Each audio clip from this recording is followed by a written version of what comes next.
Selanjutnya.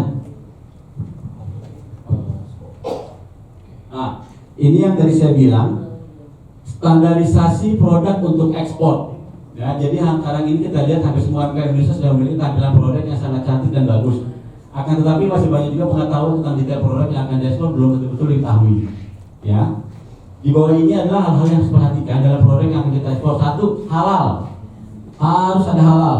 Negara manapun sekarang, baik itu Rusia, baik itu Eropa Timur, yang notabene bukan Muslim, mereka sekarang lebih yakin kalau makan makanan halal. Even di Cina sendiri, kalau ada halalnya mereka senang makan itu, karena berarti mereka berpikir ini sudah higienis, sudah ada uji coba dan dihalalkan. Di Jepang itu sekarang sudah ada namanya, kalau mungkin Bapak Ibu tahu, ada satu orang Indonesia di sana lama, namanya Pak Teguh, sampai dia punya pabrik tempe dan beberapa toko retail di Jepang. Itu dia jadi salah satu penggagas halalnya Jepang. Jadi beberapa produk Jepang sekarang sudah dihalalkan dengan melalui seleksi sama orang kita juga. Nah, jadi sekarang orang Jepang pun makan tuh gak sembarangan, Bu. Kalau ada halalnya mereka akan lebih semangat makan, akan lebih yakin dibanding tidak halal. Walaupun mereka makan contoh babi gitu ya, makan daging-daging seperti itu. Tapi kalau dia melihat, ya lama-lama babi nggak sehat, tapi ini halal, mereka jadi lebih cenderung pilih ke makan itu. Itu sekarang yang berlaku ya kondisinya. Usia produk kita sebut shelf life atau expiry produk. Kalau untuk ekspor harus bisa minimal 8-10 bulan. Kenapa? Karena proses perjalanan bawa barang terdekat saja Malaysia itu perlu waktu 1 minggu. Persiapan barang sebelum berangkat ke pelabuhan itu ada lagi sekitar 2-3 harian. Berarti persiapan barang dari masuk sampai tiba itu kurang lebih 1 minggu sampai 2 mingguan. Betul ya?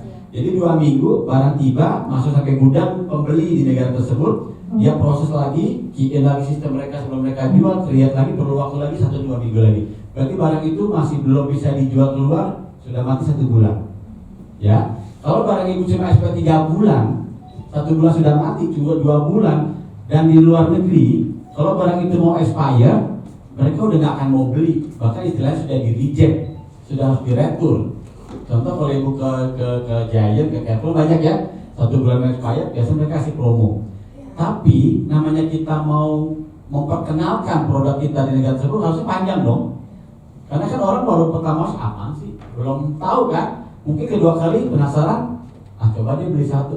Kalau expirednya panjang masih ada kesempatan barang itu di-try, dinikmati. Tapi kalau dia expirednya pendek, belum sempat nikmati udah diturunin dari display. Terus bagaimana kita mau repeat, bagaimana kita mau promosi, betul kan? Nah jadi perlu minimal 8-10 bulan itu harus kita siapkan. Banyak caranya. Contoh kalau produk goreng-gorengan yang melalui minyak goreng, lalu kan ibu spin kan, mengurangi minyak dan masukin packaging. Ada namanya kalau bag-bag kayak model Ciki, Citato itu ada namanya nitrogen. Nitrogen itu akan menyerap dia punya kadar minyak.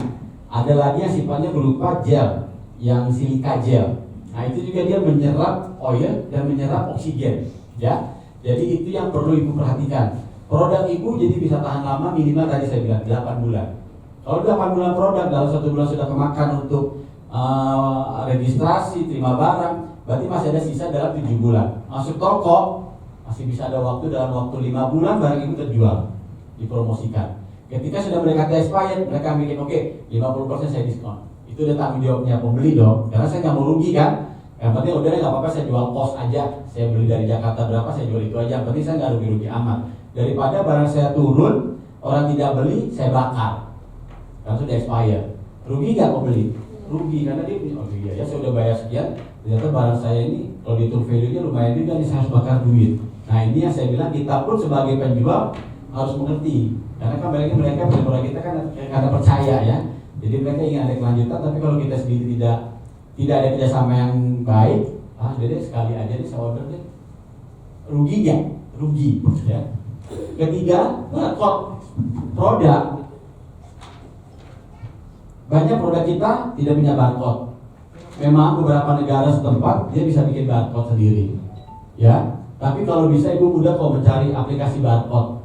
Barcode itu tidak harus seperti kalau ibu lihat produk-produk kan dia ada 12 huruf. Barcode itu yang berupa garis-garis ya, tahu ya. Jadi di bawahnya ada angka. Nah angka itu memang ada di sini di Indonesia harus ada diregisterkan, terdaftarkan untuk mendapatkan barcode yang standar nasional Indonesia (SNI). Indonesia kodenya 8. 8988 di Indonesia. Kalau Malaysia itu 9599. Jadi masing-masing negara itu memang punya kode tertentu untuk barcode. Tujuannya barcode itu mudah sebetulnya, Bu. Kalau mereka punya toko, scan. Jadi mereka bisa kedeteksi secara POS-nya, jual transaksi mereka keluar, oh barang ini sudah keluar. Memang mereka tahu beberapa produk kalau dia beli lokal tidak akan ada barcode. Memang mereka bisa bikin sendiri, bisa. Tapi alangkah baiknya ketika saya beli produk dari Bapak Ibu, saya tidak direpotkan apa-apa. Ya, kalau sudah kayak gitu enak nggak saya negosiasinya? Kita enak nggak transaksinya? Udah ini aja deh. Ada produk sejenis 3, 1 lengkap. Menurut Bapak Ibu saya akan pilih mana? Karena tim saya pun juga nggak harus create lagi, bikin lagi, yang itu kan perlu waktu. Meng-create lagi, tempel lagi satu-satu itu perlu waktu. Jadi barang itu masih lama lagi di gudang. Tapi kalau sudah lengkap, masuk sistem, dia scan, ketika ada order keluar sudah. Senang, ya. Nah ini nanti tadi saya bilang kode dimiliki angka sebagai pengenalan produk ini bisa dapatkan di aplikasi pembuatan barcode. Sudah banyak sekarang. Ibu browsing aja di App Store, di Google Drive itu udah pasti keluar banyak. Keempat, komposisi produk dan nilai informasi gizi itu perlu, ya. Nah ini kalau saya lihat ini ada informasi gizi, ada komposisi, bagus. Ya, cuma tinggal tadi saya bilang karena halal sudah ada, 100% Indonesia boleh. Tapi kalau namanya ekspor jangan pernah tulis 100% ya.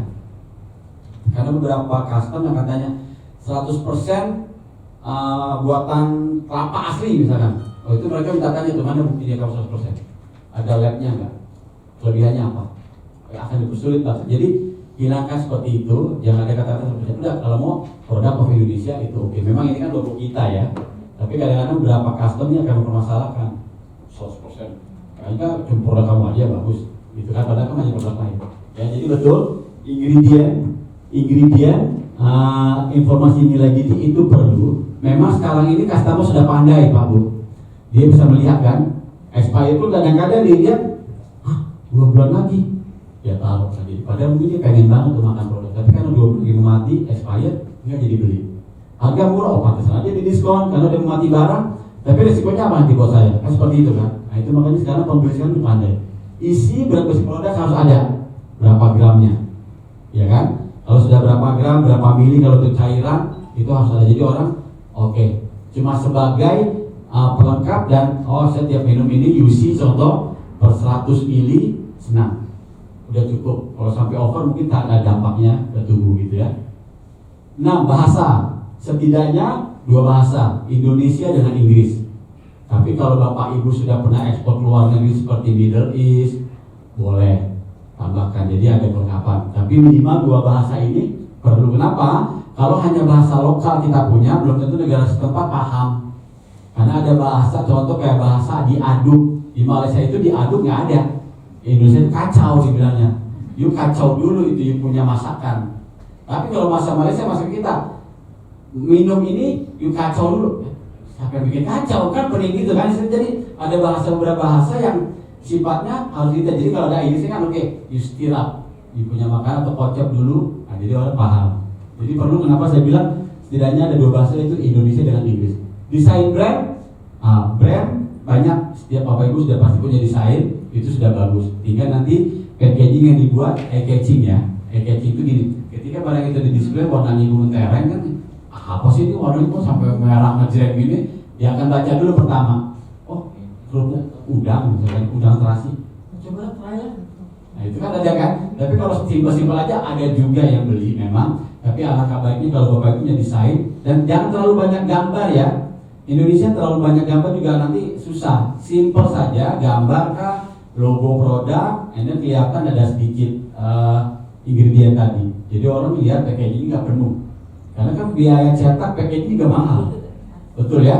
Dengan banyak desain rugi kita kan, mereka akan hitung. Nah itu perlu dipikirkan. Poin-poin di atas tersebut harus ada dalam produk yang akan kita ekspor agar pembeli atau partner yang memasarkan memiliki percaya diri yang tinggi dalam menjual produk dan juga aman dalam melakukan penjualan dan distribusi. Karena mungkin awal dia beli untuk sendiri, untuk toko sendiri, tapi ternyata lihat di pasar repeatnya bagus, saya punya saya jual deh ke toko-toko lain biar mereka tahu saya distributor. Tinggal kesepakatan lagi, Pak Bobi saya mau jadi distributor Bapak nih produk ini, ayo kita bikin lagi MOU. Kayak gitu. Jadi proses untuk menuju ke sana dan membesar itu sangat ada peluang. Jadi jangan khawatir, jangan pernah takut Bu, karena balik lagi saya sangat salut, maksudnya salut dengan UMKM itu apa? Mereka bisa membuat produk yang notabene sudah punya kualitas ekspor. Enggak semua UMKM itu bisa berpikir kualitas ekspor. Yang penting saya mau laku aja, saya mau jual aja. Tapi dia tidak ada kerjasama, tidak ada kepercayaan yang pembeli punya, hanya sekali order selesai. Namanya ekspor itu tidak cuma sekali, berkelanjutan dan bertambah volume, bertambah itulah ekspor. Gitu ya, jangan cuma sekali kirim. Oh, barang saya udah ekspor nih. Berapa banyak Bu? 1 ton. Memang sih dalam aturannya itu dihitung ekspor. Ini buktinya udah dibeli nih sama orang Singapura nih. Memang. Lanjut lagi ya Bu? Udah 3 bulan sih belum repeat. Ya kan, jadi kan. Oh ya, kita cuma pikir, oh iya. Tapi kalau setiap bulan rutin, walaupun 1 karton tapi rutin, berarti kan ada potensi ya. Lama-lama kayaknya tambahnya 5 karton, usaha ini laku nih. Nah itu yang kita harapkan. Seperti itu tujuannya. Ya, lanjut. Kayaknya sudah selesai. Nah, jadi beberapa poin tadi nanti mungkin insya Allah dari timnya Mbak Gesti dan Mbak Lina akan bagi tahu, disebarkan ya. Jadi poin-poin seperti ini mudah-mudahan menambah wawasan untuk Bapak Ibu yang akan ikut pameran kah, yang akan langsung ketemu dengan buyer kah. Jadi ada sesuatu yang sudah dipercayai, sudah sangat percaya diri untuk saya yakin saya bisa. Semangat, karena sekarang peluang pasar terbuka apapun. Sama saya bilang masuk Malaysia itu paling mudah, pasar masuk Malaysia saat ini. Nggak perlu macam-macam. Tapi barang dari luar masuk ke Indonesia diribetin. Indonesia sendiri kenapa? Mungkin Indonesia ada bagusnya karena ingin memprotek barang lokal. Tidak mau banyak barang masuk keluar ya. Makanya ada beberapa hal yang harus kita urus lagi yang namanya BPOM-nya, apa. Tapi kalau untuk kita keluar, contoh saya beberapa barang saya bawa saya tidak perlu register itu produk di negara tersebut. As long as dokumen tadi pendukungnya lengkap, ada ini, custom check. Selama bukan barang yang terlarang ya, bukan barang yang tidak boleh masuk. Contoh Malaysia itu tidak terima susu 100%. Karena saya pernah masuk bawa beer brand itu ketangkap sama custom, dia bilang ini 100% susu apa? Susu sapi. Gimana bukti 100% susu sapi? Ada nggak ininya? Sertifikat kesehatannya? Ada nggak perusahaan itu menyatakan? Wah, ya banyak. Nah ini ujung-ujungnya baru saja habis, saya mesti bayar denda. Jadi ada beberapa hal ya, dan itu regulasi-regulasi negara tujuan mesti kita paham. Kalau itu tidak bisa paham, balik lagi ada pihak yang tadi agregator tadi. Nah, alhamdulillah kalau sekarang tim saya dengan ada tim saya, ada Bu Novi, ada Bu Sarah, ada Bu Rika yang akan membantu nanti mengecek barang kurasi ini mana yang bagus. Nanti Jakartanya berhubungan dengan tim saya seperti itu. Nanti akan saya kenalkan satu, ini Bu Novi. Bu, mohon diri Bu. Nah, ini Bu Novi. Dia membantu saya untuk marketing juga, untuk purchasing juga, untuk memang kurasi barang. Bu Sarah, nah ini Mbak Sarah, masih imut orangnya tapi kerjanya sangat luar biasa, banyak.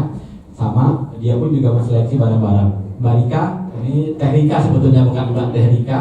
Dia mengurusi masalah administrasi. Tadi dia akan catat semua itu barang dulu, barcode-nya, apanya, segala macamnya, Mbak Rika. Jadi memang tim yang Jakarta inilah yang menjadi gate-nya, pintu masuknya untuk dibawa barang ke sana.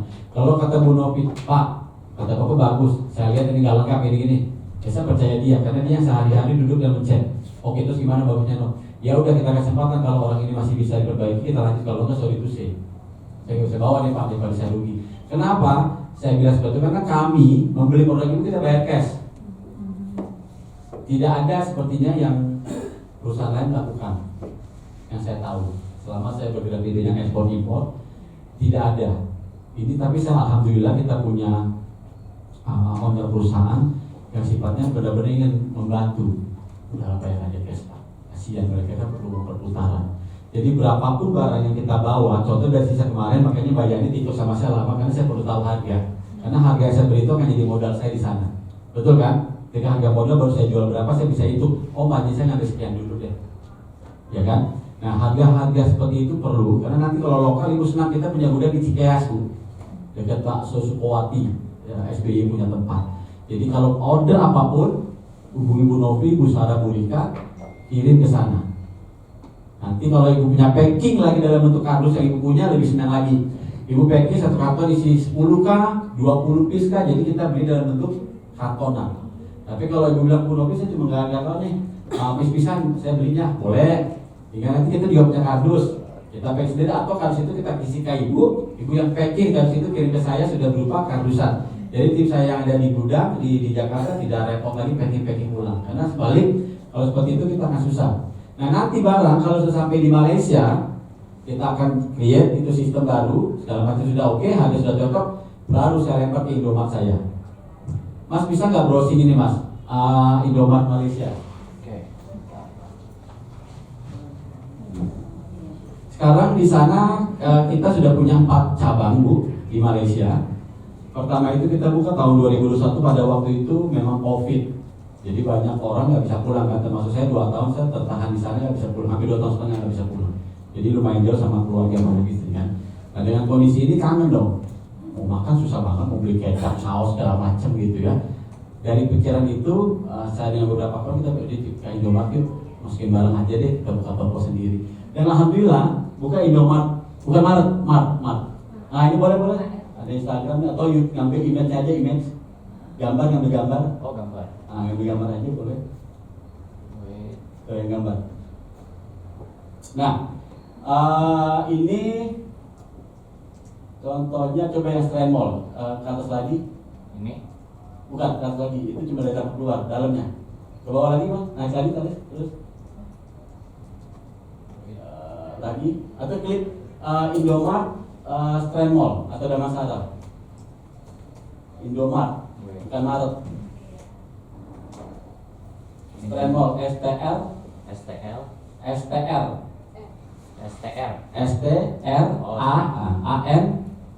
Nah, buka yang ini, yang ujung ini aja. Yang ini. Ya, diperbesar nanti.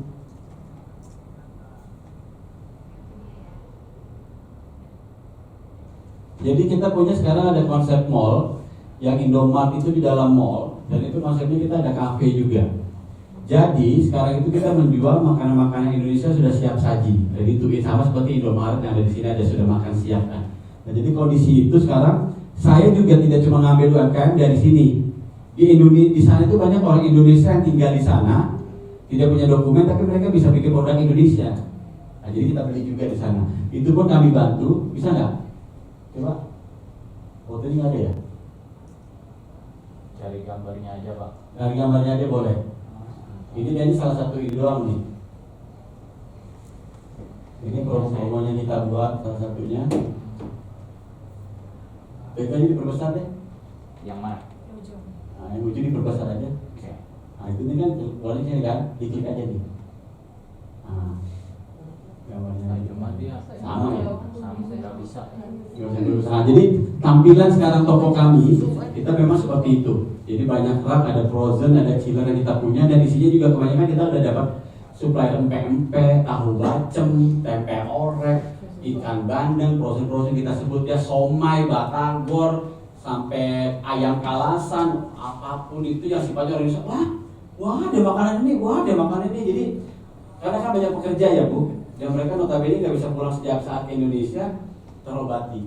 Jadi sekarang saya nggak perlu jauh-jauh pulang ke Indonesia cuma mau beli saus sambal, bawa di bandara. Kadang-kadang botolan itu sama custom dicek nggak boleh bawa, betul ya? Lebih dari 100 ml nggak boleh bawa. Jadi nggak usah pulang lagi, beli aja ke Indomaret. Nah itu tujuannya. Plus snacking yang ada, yang mereka tahu di Indonesia banyak. Contoh sekarang udah mulai kayak seblak-seblakan, ciomi lah, cuangki lah, apalagi cimolan kayak gitu-gitu kan tuh makanan yang viral ya. Snacking kenyang kagak tapi enak gitu. Nah itu ada di toko kita banyak dan mereka tuh tertarik. Nah, jadi saya pun juga membantu orang Indonesia punya produk atau membuat produk di Malaysia juga. Bawang gorengnya kah, keripik-keripik singkong atau apa kita beli. Halal pun kita bantu mereka untuk buat halal di sana dan kita daftarkan. Jadi sama pembayaran pun kita lakukan karena lokal saya minta tempo. Cuma ada beberapa kalau sifatnya dia benar-benar pasti nggak ada perpotensi nggak bagus, oke. Kirim barang 2 hari tak bayar. Jadi seperti itu prosesnya. Jadi apapun yang kita lakukan tujuannya adalah meningkatkan produk Indonesia itu agar disukai oleh orang Malaysia. Target kami, produk saya bukan dicari orang Indonesia saja. Produk kita dinikmati oleh orang lokal di sana ada 3 ras kan, ada Melayu, Cina dengan India. Mereka harus suka produk itu. Ketika mereka masuk Indomaret, mereka cari Indomie. Sekarang hampir mungkin yang sudah tahu Indomaret, mereka nggak makan lagi namanya Maggi Mee. Di Indomaret itu, di Malaysia itu noodle saja namanya Maggi Mee yang terkenal. Semenjak ada Indomie dengan berbagai rasa yang banyak sekali, mereka beralih ke situ dan saya tak nak lagi makan Maggi. I like Indomie. Sampai mereka bersatu karton itu 40 rasa, Bu. Karena mau mencoba. Kalau sudah tahu satu rasa itu, biasanya ada rutin beli karton. Sampai segitu jadi bilang, oh sedap ya, ya kita kan bumbunya kan Maggi-nya banyak ya. Mereka sedikit, banyak aturan gitu di negara itu. Jadi sedapnya biasa aja. Padahal di sana ada pabrik Indomie, Bu. Tapi tepungnya beda. Tepung beda, ketika direbus jadinya beda. Tes beda lagi kan, walaupun bumbunya dari Indonesia dikirim ke sana. Seperti itu, sampai hal kayak gitulah yang kita pikirin. Dan barang ini saya jual, kalau kita jual Indomie jangan harga tinggi, karena di pasar sudah banyak. Tapi ada beberapa produk yang di pasar nggak banyak, hanya kami yang punya. Dan terutama snacking inilah yang kita juga harapkan setelah melalui seleksi bisa. Nah ini kita harapkan orang jadi suka jadi begitu. Ya. Nah insya Allah nanti kalau ada pameran lagi, karena saya dengar nanti katanya akan ada pameran lagi ya. Insya Allah saya nggak tahu kapannya. Agustus sana. Berarti itu nanti kita akan buat di Kial kalau nggak salah. Kita sempat diskusi sama Pak Dedi. Ulang tahun Malaysia dan kemerdekaan kita. Ya kita 17 Agustus, Malaysia 31 Agustus. Jadi mungkin memang saya ada planning juga akan bikin satu pasar besoknya Ramadan kulinernya Indonesia. Di salah satu mall, ada satu mall Damansara ini sebetulnya tadi itu mall lama di daerah tersebut, di Damansara namanya. Nanti itu insya Allah akan menjadi Nusantara Mall. Jadi yang notabene barang dalam isi mall itu adalah barang-barang kebanyakan dari provinsi-provinsi atau Indonesia. Sampai nanti di bioskopnya pun pemutaran film itu pemutaran film Indonesia. Sampai segitunya gitu. Sampai Pak Dubes bilang, ayo sebelum saya pulang nih, kita harus bikin jadi Nusantara Mall. Sampai kayak gitu kan, Pak Dubes sampai bilang kayak gitu. Artinya tergantung sama kerajaan. Jadi pemerintah sana oke, kapan artinya. Jadi saya akan buat satu acara namanya ngabuburit di sana. Sampai orang IO-nya bilang, Pak jangan ngabuburit Pak, bahasanya orang Malaysia canggung itu Pak ngabuburit. Jadi kalau ngabuburit itu artinya negatif Bu. Sesuatu yang negatif gitu, gak sama gitu loh. Jadi hal seperti itu, oh ya, tapi gak apa-apa saya bilang, kampung Indonesia ngabuburit, biar dia tahu aja ngabuburit itu apa, di kita ngabuburit kan. Jadi saya mau kenal pakai Indonesia, walaupun nanti ada pasar Malaysianya ada, makanan ini ada makan Indonesia. Jadi target saya itu dalam bulan puasa ini saya mau bikin 30 hari. Seperti itu bazar makanan, jadi benar-benar saya mau ramein gitu kan. Ada target dengan Indomaret. Nah jadi yang kayak gini ini sekarang sudah mulai viral di Malaysia. Indomaret sudah masuk Malaysia, Indomaret seperti ini banyak, biasalah yang negatif ada yang positif, banyak yang positif akhirnya banyak respon yang baik ya. Yang sekarang relatednya dengan perusahaan kami yang di Jakarta ini Smart Indo inilah yang akan mencari sebanyak-banyak produk yang bisa kita bawa otomatis dengan kualitas yang baik. Itu saja. Terima kasih. Oke, terima kasih untuk materi ya yang pagi hari ini cukup menarik kita ya. Ini cukup memberikan wawasan yang luar biasa Pak buat kita sebagai pemula ya untuk bisa mengekspor barang-barang UMKM ini ya. Jadi mungkin nanti setelah makan siang mungkin nanti kita akan lanjut lagi. Tapi di sini mungkin saya memberikan kesempatan untuk bertanya dulu. Nanti ada pertanyaan lagi mungkin ya setelah kita break makan siang. Saya akan berikan kesempatan karena masih ada waktu. Kita berikan kesempatan bertanya mungkin dari yang online, peserta online bisa. Saya akan memberikan waktu untuk bisa bertanya langsung kepada narasumber kita pada hari ini. Silakan Mbak Silvi. Mungkin ada dari peserta online yang ingin bertanya kepada Pak Bobi langsung.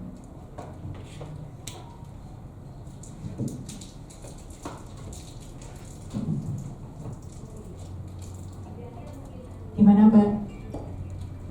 Oke, ada yang ingin bertanya Mbak Ibu Nani. Silakan Ibu.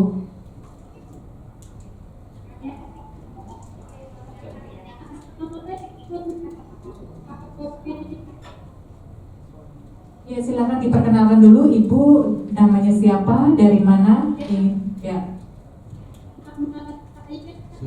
Laptopnya dia suaranya dikecilin. Oh, Ibu mohon izin untuk laptopnya mungkin dikecilin dulu Bu, biar suaranya bisa terdengar.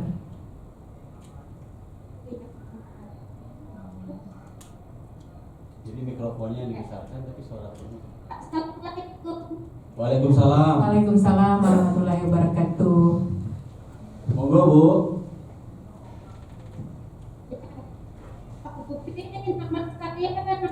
yang